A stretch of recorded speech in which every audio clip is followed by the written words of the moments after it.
Hello, I'm Rosmani Zamdali and welcome to a 1-hour special episode of Tribute to GLCs accompanied by my colleague Kamaru Bahrain. And with us today, our special guests from Khazanah Nasional Berhad, Tan Sri Noor Muhammad Yaakob, the Deputy Chairman, Tan Sri Azman Mokhtar, Managing Director, and Muhammad Izani Ashari, Executive Director in the Managing Director's Office. Welcome to the show, gentlemen. Thank you very much. It's a pleasure having you here today. Now, after interviewing the leaders of GLCs and GLICs involved in the 10-year GLC transformation program, today with us we have the architects, the brains, the initiators, the movers, who got the program off the ground. Now, let us turn our focus to the one who has been described as the chief architect of the GLC transformation program, Tan Sri Noor. Now, Tan Sri, what were the factors, that led to the introduction of the transformation program in 2004? Maybe I should put the whole transformation in context. And the right place to start would be the 1997-1998 crisis. The crisis happened despite the fact that Malaysia was generally doing very well, but it happened and it became very traumatic for us. The ringgit depreciated from 250 to almost 5, and the stock market just tanked. And so the first thing we had to do was to stop the bleeding, and hence the unorthodox measures, just to survive, stop the bleeding. And we did that, and I returned to Bank Negara, and we had to consolidate the banking system from some 45 institutions to 10. Yes. And then we had also to, interestingly, for Bank Negara, when I was there, the Prime Minister asked me also to resuscitate the property sector, to give new life to the property sector, which we did. And then I moved on, left Bank Negara and became the advisor to Prime Minister. Things had basically stabilized. Property sector was okay, the ringgit was behaving, we were also onto promoting long-term sukuk market to make sure that in future the investors, the businessmen do not depend on short-term borrowing. So everything was okay. But the stock market was not yet okay.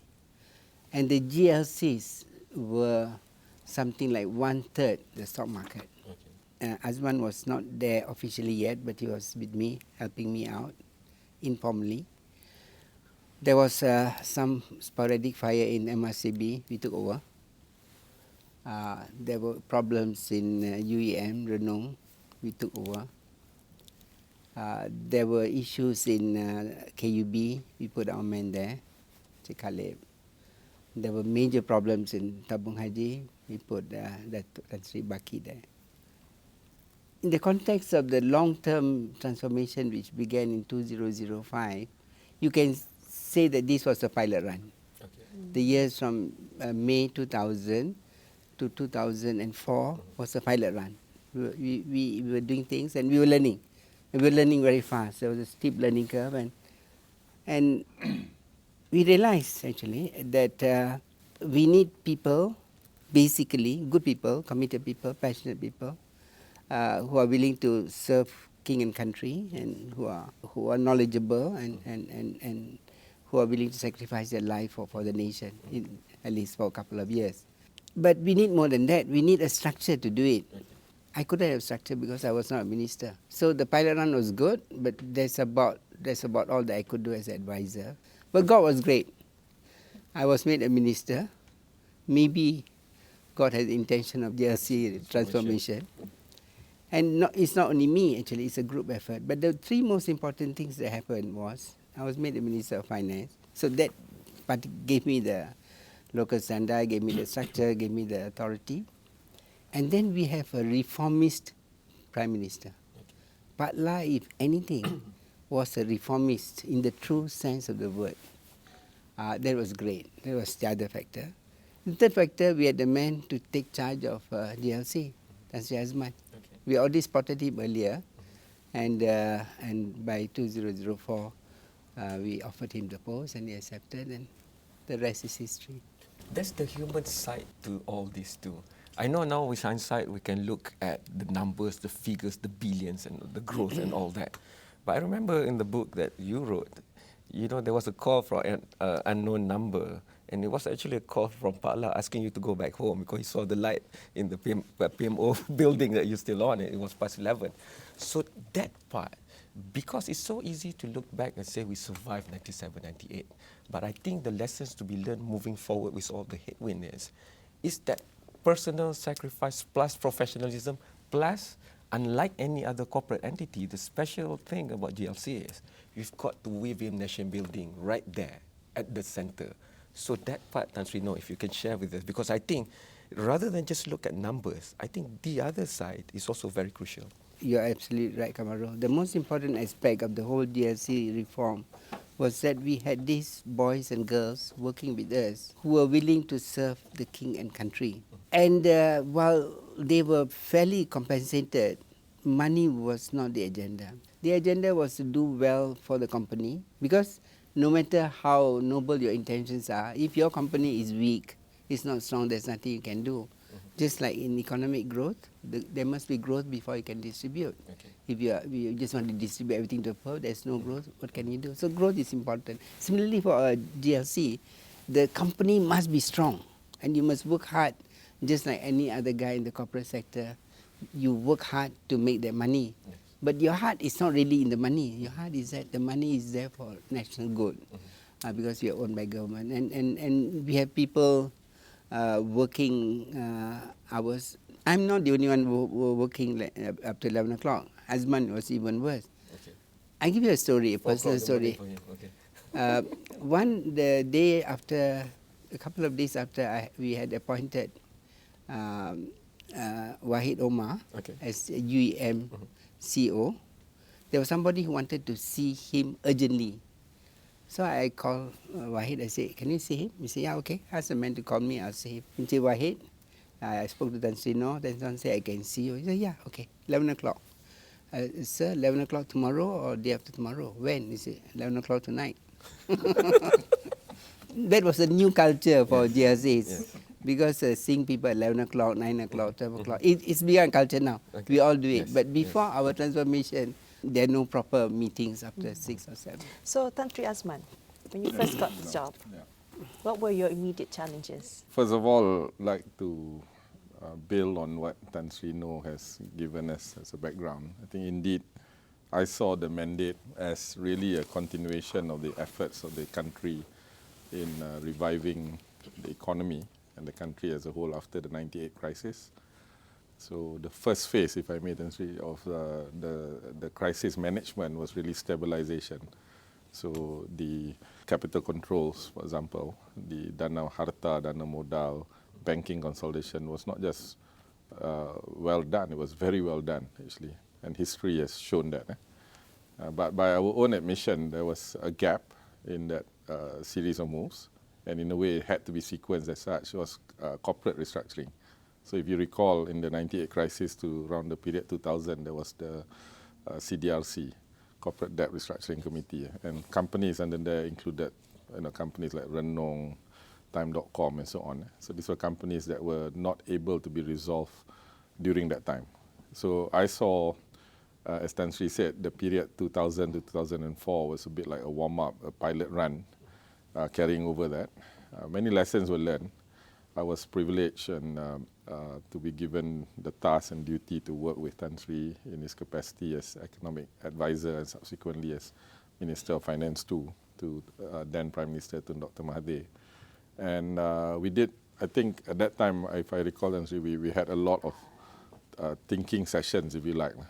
And these thinking sessions were not so ideological as such. Okay. I mean, it wasn't very academic. It was quite practical. But, for example, Tan Sri, in the books, there was a speech given to, I think it was Pro Muda, on role of GLCs, and we kind of somehow drafted 10 principles, which actually found its way later into all the other books. Okay.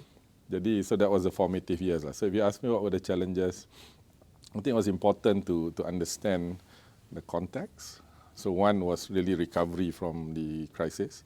And if you look at the period 04-05, so that was the rear view mirror, if you like, what happened to the crisis. The GPS, if you like, going forward, the front screen was really trying to look at this date called 2020, right? So if you think about it, 15 years ahead, was roughly the period. So we started crafting a plan, right? So among the plan was, for example, how long do we do? So the concept of transformation back in 04, 05 is not as obvious as it is now. I think there's a lot of talk about restructuring, reorganization. So kalau transformation, what we actually mean is actually a total kind of overhaul of the system. Some may say, for example, the difference between project management and program management. A program has many little projects, and then so it's a transformation program. But I think that's really right at the start. We said this cannot be forever, and we said, okay, we got 15 years out to 2020, but let's take 10 of that 15 years and becomes a structured program. And last year was basically the anniversary of that 10th year, and we said enough to the extent that they've graduated in that sense, so that we've given them enough tools, but from here on, as graduate students, as they say, it's not the end, but the commencement of how they go through. So those were among the challenges, but I think we got off on a good start in that sense, because I think, Alhamdulillah, I think thinking was quite clear. It was quite clear the ECG mandate and why we were doing it, which in a nutshell, there's a lot of stuff, as you say, lots of numbers, lots of charts, but it can be distilled to three very simple but very important things. It's about performance, number one. Yes. Number two is about nation building. Okay, so it's not enough performance means all the financial numbers. Tan Sri said, if you're not able to to be stable financially, create a surplus, then you'll be part of the problem, not part of the solution, right? When you do that, then you can be part of the solution, including the nation building stuff. And thirdly, it's not enough to do things, to do the right things. It had to be done in the right way. So the third part is governance, actually. If I can interject there, I would really love to see how you saw the world at that time, because it's easy now to see the headwinds, but then nobody saw 2008 coming. For example, in 2004, in 2005. So because of your background and how you look at things, I think already from the get-go, you knew that there's no way that we can just win here. We've got to win with the best in the world, where we pitch the fight that we choose. Yeah, I think we did not predict the 2008 Lehman crisis, although we were worried about we meaning not just GLCs. I believe the country as a whole took the lessons of 98. I think the measures around stabilization, capital control, and I think was basically also a statement that, look, international finance had gone out of control, actually. And you can see that all the numbers show. And really, 10 years later, in 2008, this totally exploded. And many of what the IMF and things that they talk about in 98, frankly, lecturing us Asians, they forgot those lessons in 2008. We therefore said, look, for example, risk management, making sure your leverage ratios, how much debt you took on. I mean, we took these lessons on. I think the banking reforms, the financial sector master plan, corporate governance. So these were all very hard lessons that, we went so-called to the gym and worked out very hard. And this program is part of that. It's not the only thing. There was for example, the Code on Corporate Governance was issued by Ministry of Finance. And jadi, I think Malaysia made a lot of progress. But that was only one part.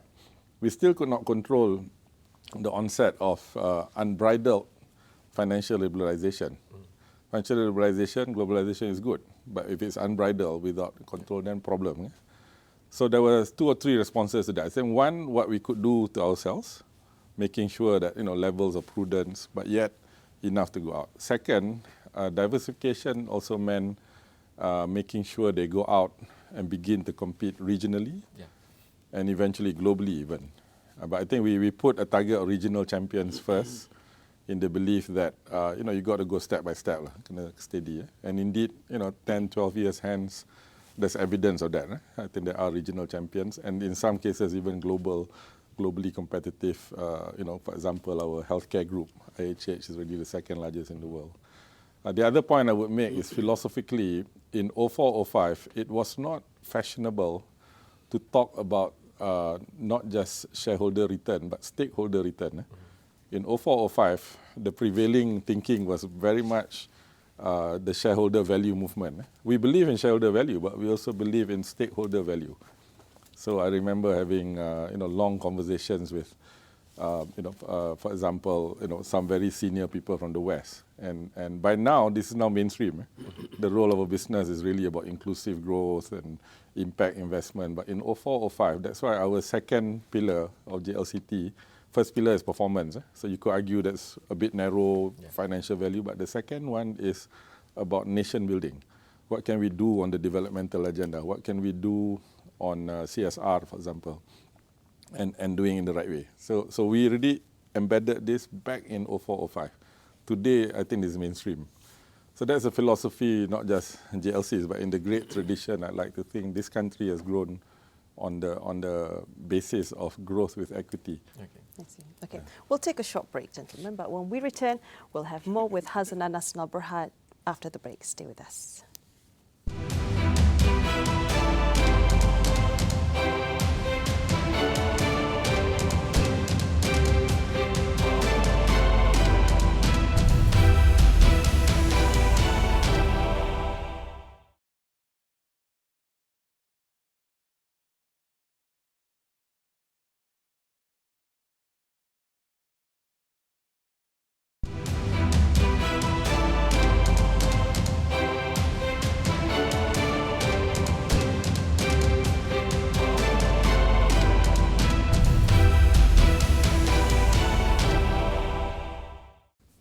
Welcome back to a 1-hour special episode of Tribute to GLCs with Khazanah Nasional Berhad. Now let's talk to Izani. Now, Izani, you were on the operational level. So how did you get the other GLCs who were not owned by Khazanah to get involved with the program?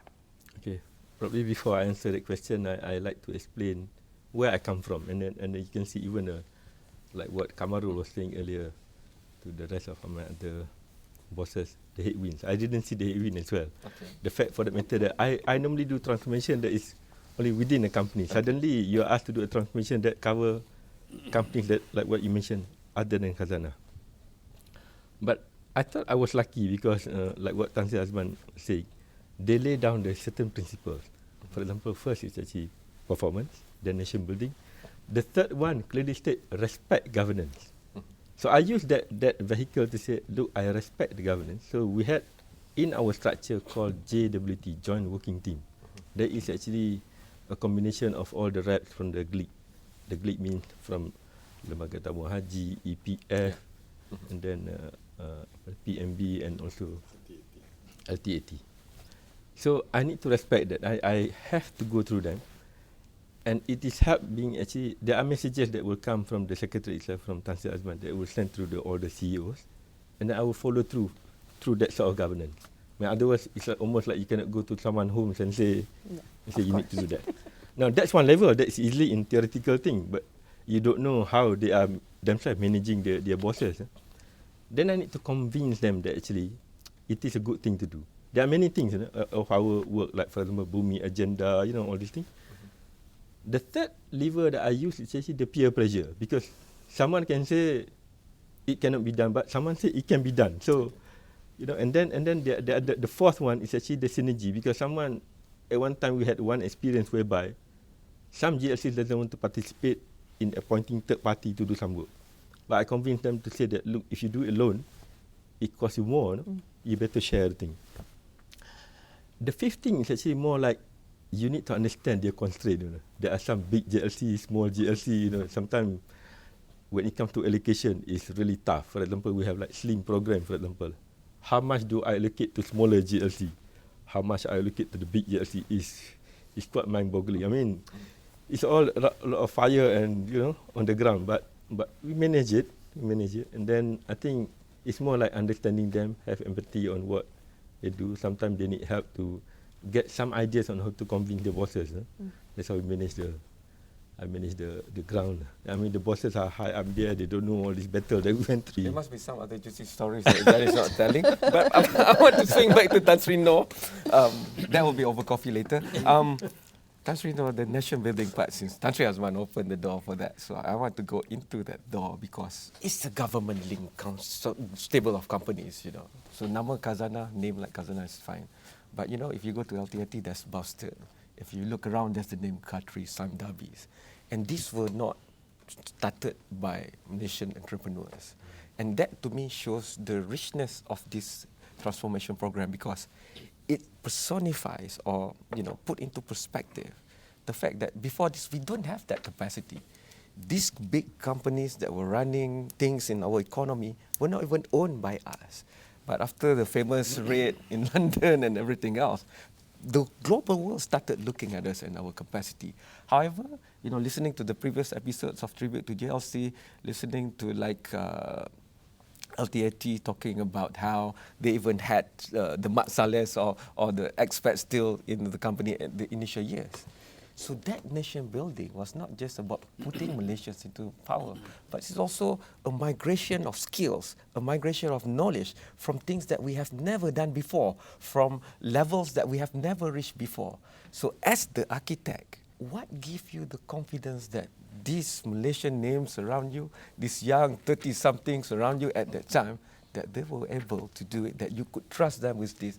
Because sometimes you might only have one chance, because if that didn't work, the political cost and the other cost that comes with it is too much to breach.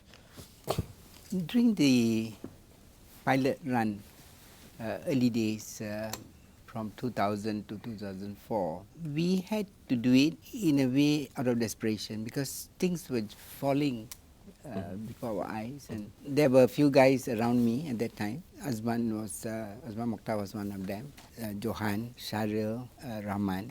So we had to use whatever we had to do it. But by the time those initial firefighting had settled, and we moved on to 2004, 2005, with Azman going to Khazanah, believe me, there was in the air, it was some 10, 11 years ago, and it seems so long ago, there was a quiet optimism in the air, a feeling that we can do anything that we want. Partly because of the success of the pilot run, partly it was a national feel-good factor, especially after the March election. After the election, when we won, when Barisan won 90% and Patla came out, it was as if we could do no wrong. Yes. And it was not that difficult to do many things that would have been difficult in a different era. Yeah. To do at a time when the feel-good factor was so strong and people were giving us the benefit of the doubt and everything that we did was applauded. So we sat back and we said, what shall we do? The most important thing to do is to get the right guy with the right skill and put him to do the right job. And don't look over his shoulders. And in so doing, age does not matter, or gender does not matter. It's a lesson I learned earlier, because I was scolded once by Mahathir. Maybe I don't know whether time to tell the story. When we appointed Shahril and Rahman to MRCB, Mahathir didn't know. He gave me the mandate, but didn't know who I had appointed. And when he found out that these were 20-somethings, he said, "No, Muhammad, what have you done?" I said, "Sir, what have I done? How can you do this?" I said, "Sir, how can I do what?" He said, "How can you appoint 29-year-old to run big conglomerate?" I said, "Sir, remember you gave me the mandate and you said the guy should be warak, otak geliga, rajin, and tak sombong lah, and selalu bermuhasabah. You didn't mention age." He said, "Betul lah, saya tak mention age, but you don't think they're too young?" I said, "No, sir, but you give them a pep talk." And so age doesn't matter anymore. But the most important factor was their commitment to the cause, stay the cause. And it was not always easy. It was not a walk in the park. Yes.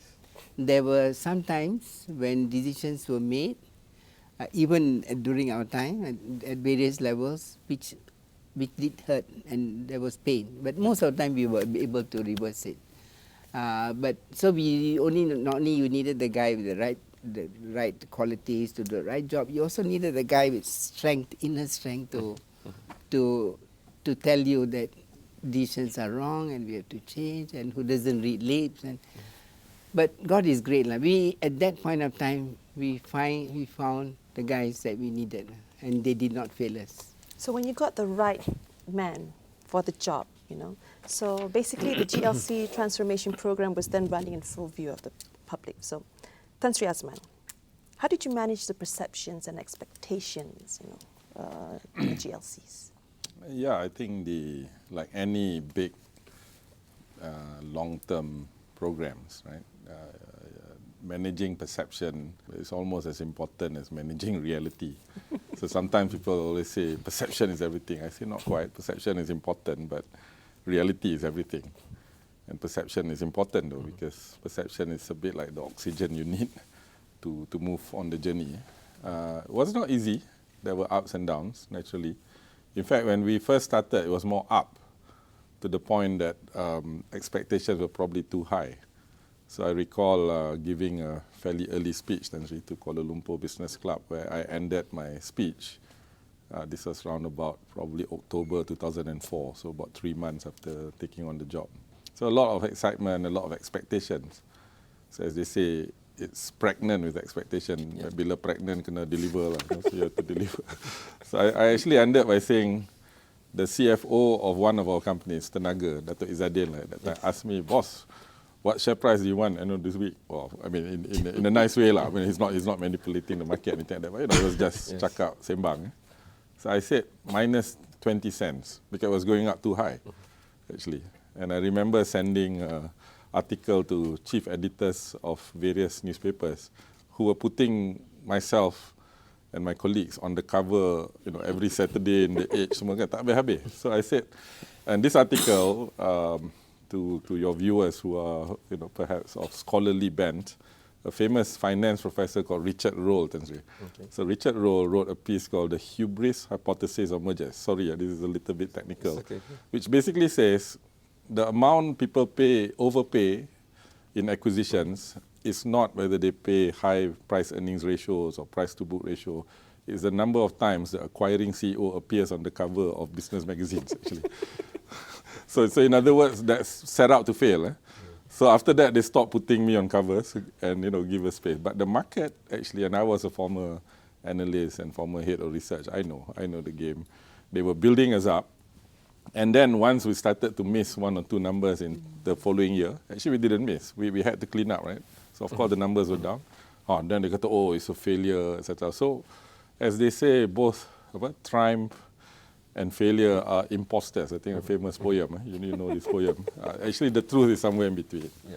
So alhamdulillah, but over the years, we institutionalized a process of reporting, as an example. So next month is Invest Malaysia. Okay. So every Invest Malaysia, we come out with our report card. Maybe this year, I'm not quite sure because we already graduated. Yeah. And then we do periodic reports. Khazanah every January, as you know, we come out with it. Jadi, after a while, it becomes routine. So just now, if I may, sure. I wanted to add the question Izani mentioned, the 5 levers. I think within that actually is very important thinking, which is the PCG structure itself.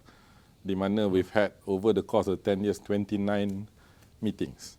I think Tan Sri chaired the first 18 Tan Sri. Yeah? So the first 18, and then the last 11 was when Datuk Sri Najib became Prime Minister. He chaired it himself. Before that, Tun Abdullah would come in, some of those meetings and chair. Jadi, having those 29 meetings has several effects. One, you constantly track, right? Secondly, the point about how do you actually get this through, whereas you don't even own some of the companies, and you have to respect, which is right, governance. And you have to recognize not all are the same. And when you start tracking, then people realize, first meeting, sometimes people feel, okay, we've seen this before. Second meeting, okay. Third meeting, okay, we were better, what was the thing we're supposed to do? Or fourth meeting as well. That's maybe slightly caricatured, maybe slightly unfair even, but we only saw great, people. Once the Secretariat and the sponsors of the program, in this case the Prime Minister himself, showed that commitment and that consistency, I think the community responded, and they all came back. In fact, we used the GLCs at the time when private investments were slow to actually put in a bulk of private investments through GLCs. And this was really one of our responses to the new economic model at that time. Okay, so all the GLCs have graduated from the program, and I'm sure there's what's next on the agenda, but we'll talk more about that when we return after the break.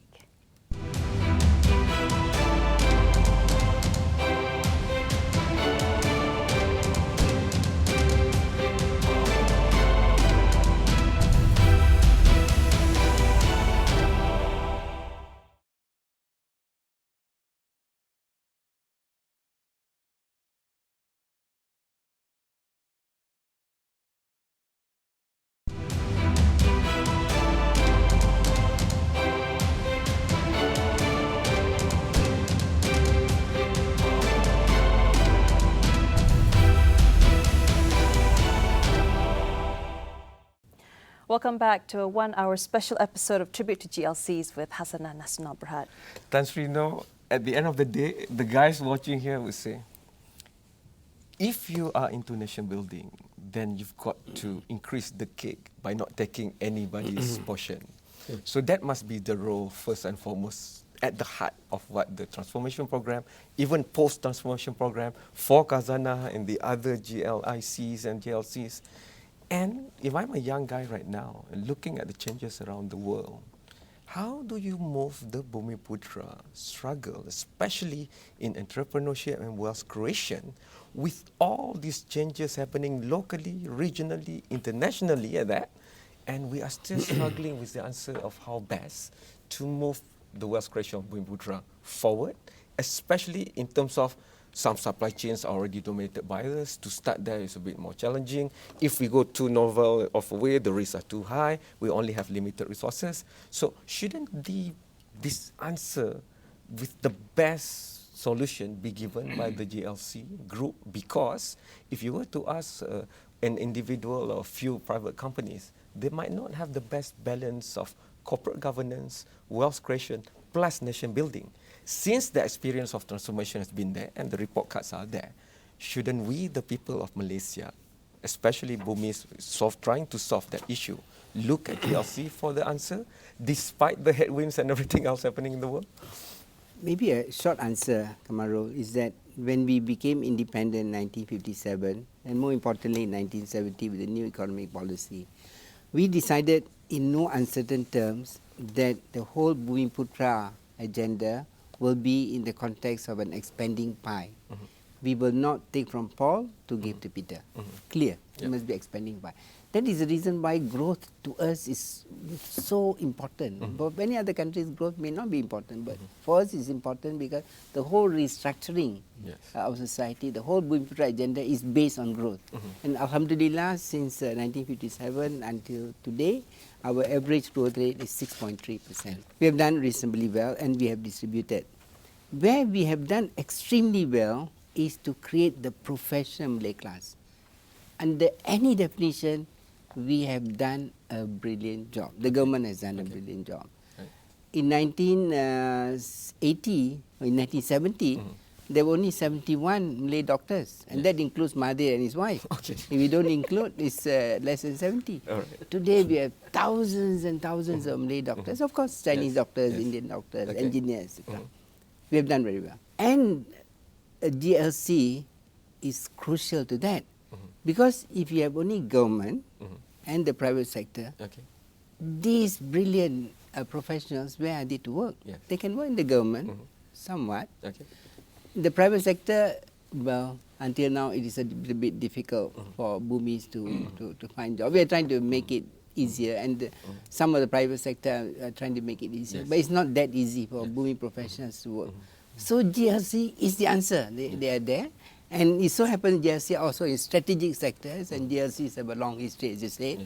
And so they are there. And GLC itself, in that sense, a Bumi agenda. While we have done extremely well in terms of professional, the government, the GLCs, in terms of entrepreneurship and business, we have not done so well. But that too has to be seen in context. Because in 1970, our portion of the equity was 2.4% of a small cake. Now is some 20%, thereabouts, of a much larger cake.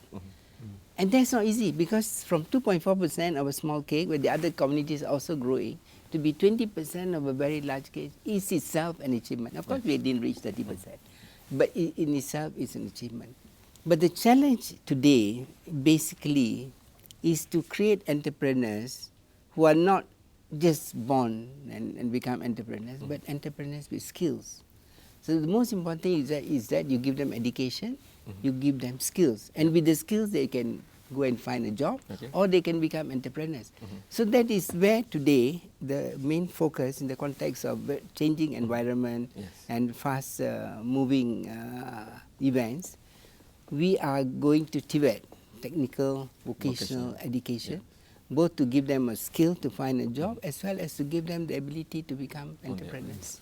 That's why I want to bridge that to Tan Sri Azman, because if perception is oxygen, then there must be some carbon monoxide in there, because some women entrepreneurs keep on saying that GLCs are making their life tough in business because the presence of GLCs become also a competitor to them and all that. So how do you deal with that? Yeah, I think the what you just asked, Kamarul, is sometimes called crowding out. Okay. As you know, I think that's an economic term that has become a popular term. So we ask that question quite seriously. Actually, we say, are we crowding out or are we crowding in? Okay. These are not just words. Crowding in means kita tolong catalyze. Yes. So in addition to what Tan Sri said, the creation of Bumiputra, and indeed a local Malaysian punya professional class, there are several things that we did. For example, we decided, okay, let's get out and sell non-core assets. Okay, assets, and many examples. Kalau you tengok today, for example, Crest Petroleum under the Renong Group was sold to Sapura, and this is part of Sapura Kencana today. And you know, at that time it was non-core to us. At that time, oil prices had not gone up. It's a bit down now, but you know, this is an integral part of Sapura Kencana. You take Time.com, was part of the Renong Group again. I think we did a bit, and a Bumiputra party with his non-Bumiputra classmate actually came in and they won, and they were 30-somethings, and they were doing a business that was not GLC or government facing. In fact, they were selling data services to the likes of Google, and they won this. And actually, we learned from the previous crisis, and we said, you don't go to the bank. We told the successful bidder of Time.com. We created an earn-out structure, as an example. If you look at MRCB today, EPF, Datuk Syaril, Tan Sri Azlan and team brought in a private entrepreneur as a significant, but not the largest shareholder, like EPF remained, and they drove the energy. So that's a good balance. Another lever is actually the creation of vendor development program, supplier base. The really good ones, no issue. I think they grow and they graduate even, and then they go regional, right? Sure, there's some noises here and there, but I think the program is very objective, very structured. Tenaga, TM, I think what Tan Sri Zam and before that Datuk Wahid actually did with the high-speed broadband project, I thought was very novel. What they did, instead of $2 companies coming in and essentially rent collecting, if you like, so they created a structure whereby the main contractor, in this case a Chinese company, Huawei, had to work with proper subcontractors, local and Bumiputra. And today, as we have rolled out HSBB1, doing HSBB2, these companies can now go regional. So they pick up not just the wealth from those contracts, but more important, the bigger wealth is actually the knowledge and the skills and the track record. Alhamdulillah. So if you put all that together, you know, I think this notion of shepherding, you know, bawa diorang sekali together. In fact, is one of the planks of the program, right? That this is part of the nation building, and to be clear, both Bumi and local content actually. So, Izani, you know, after the completion of the GLC transformation program, there are some countries coming to us, you know, wanting to emulate the program. So, what do you tell them? You know, interestingly enough, the World Bank, that was the latest entity that came and visit us. They publish lessons learned from Malaysia GLC transformation program. Okay, I can use what they quoted. They say there are a couple of things that needs to be done if you want to do it right. But I think they are quite correct by themselves. For example, you need to have an accountable body, what we call here PCG, you know, GAWT. But foremost before that, I would imagine the way that it all started as well is actually to put the leadership bench. We call it, you need to have the right board members, CEOs to do it. Otherwise, if you don't have the right body to do it, you can't do it work. I'm going to link that to Tan Sri Azman now. For the next, not just until 2020, but beyond. What's one key thing that in your mind, what do we do now? What do we choose to do? Well, I think when we, on 8th of August 2015, that we graduated the program. Yeah? In fact, on 29th July, if I'm not mistaken, 2005, we started the program officially. Before that, we were preparing, etc. So on 8th of August, we published this book called Voices in the Graduation Manual. So inside there, as I was writing my little contribution, because 10 years, I highlighted 10 achievements, and many of it is recorded there. We treble value, we did all kinds of things, macam-macam, created jobs, and so on. But I thought it was good and reflect the spirit of the program, which is constantly trying to improve and constantly, checking on ourselves in a way. Mudah-mudahan. I put 10 gaps actually. It's all in there. So 10 gaps. The program, of course, you're doing this is not, the world is not static. Yes. Right? It keeps on moving. The bar gets higher. Some things, and we have not talked about Malaysia Airlines, for example, must, in spite of our best effort, my best efforts, we could not restructure it completely.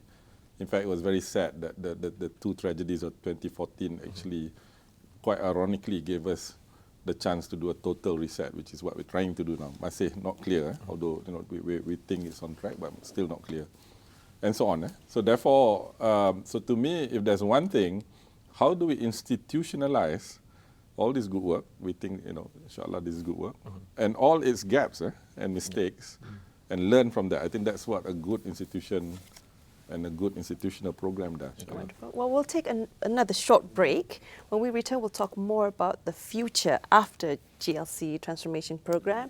When we return, stay with us.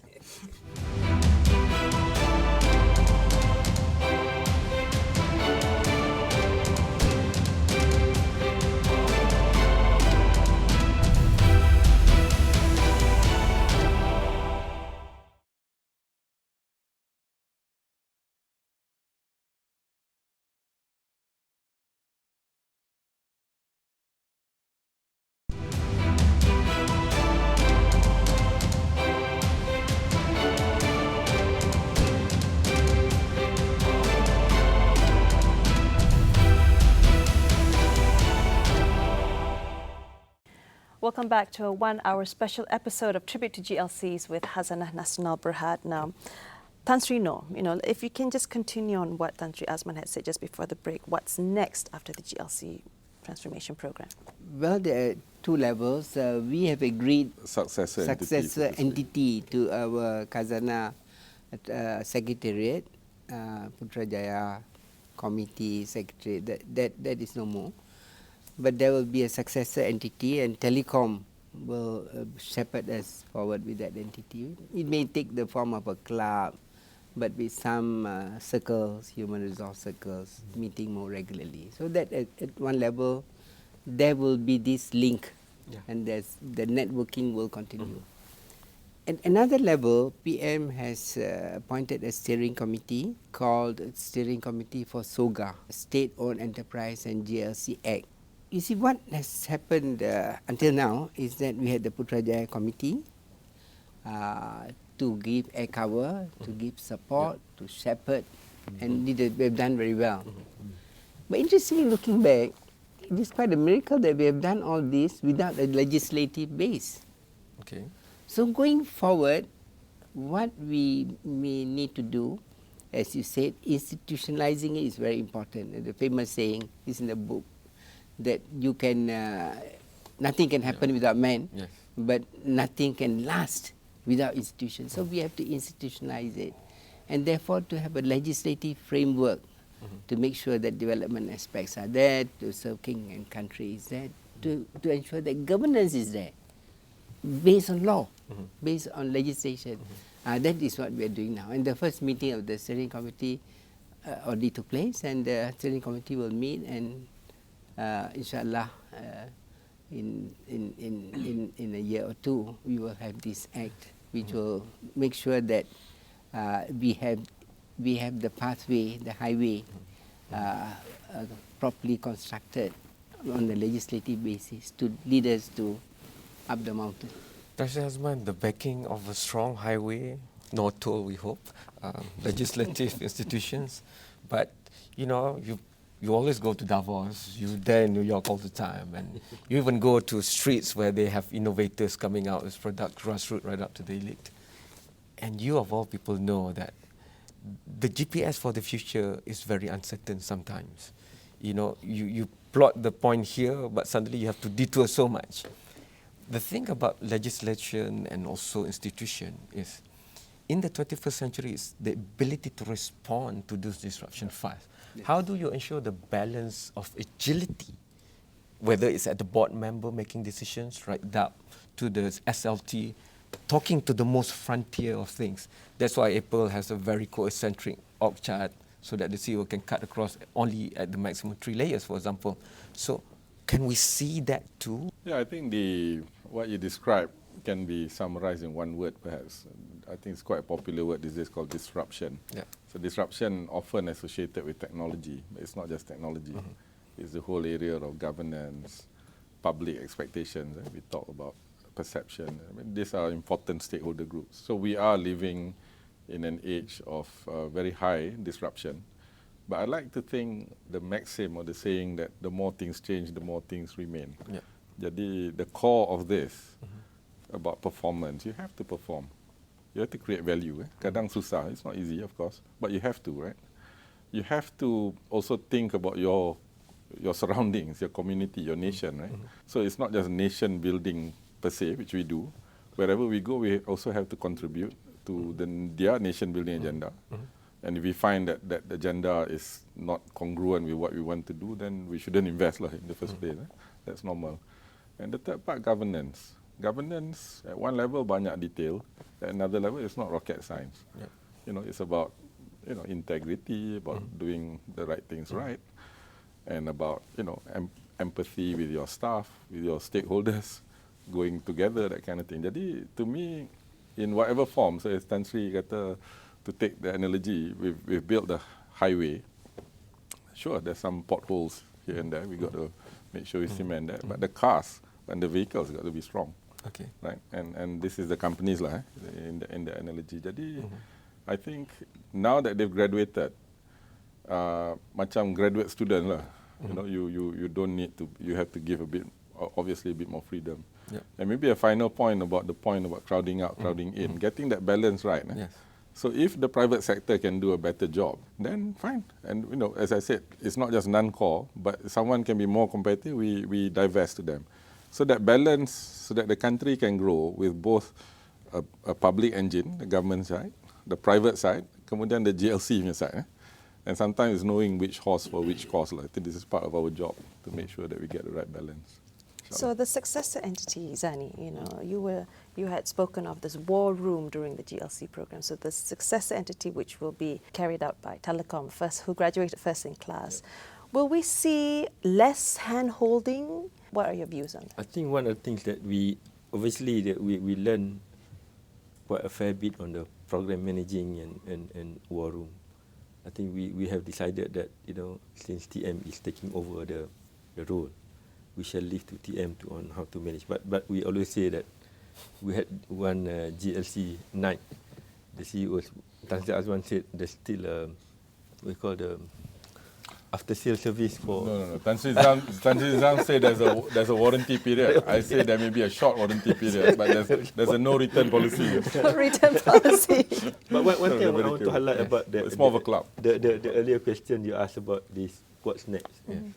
There's a term called VUCA. I think I mentioned to Tan Sri. There's a word of VUCA stands for volatile, uncertain, complex, and ambiguous. I think what we have brought to us now may not bring us to the future. Okay. So we need to change our tech, our methods, our thinking. Nowadays things go by speed of second, viral, and see that these kind of different kind of game. I think this is something that we need to prepare ourselves to to that sort of challenges. Tan Sri Noh, please give the last words on that. Link. At the end of the day, we cannot just be paving roads and highways and providing energy sectors, but we must create new IPs that we can make overseas. We want to have our own iPhones or the next space shuttle, whatever it is. The world is changing faster than ever, and we have succeeded in the transformation the last 10 years.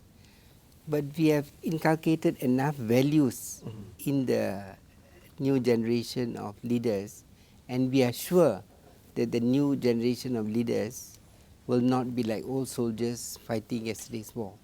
Tomorrow's war is different. Yep. But we are confident that we have the people who can fight tomorrow's wars with the same values that we inculcated in them. That would be interesting to watch. Yes, well, thank you so much, gentlemen, for joining us on this 1-hour special episode of Tribute to GLCs. It has truly been a pleasure and honor, being here with you today. Thank you. Well, that wraps up this edition of Tribute to GLCs. For more information on the show, you can log on to astroawani.com. Well, till we meet again, I'm Rosmani Zamdali with my colleague, Kamarul Bahrain. Thanks for watching and bye-bye. Thank you.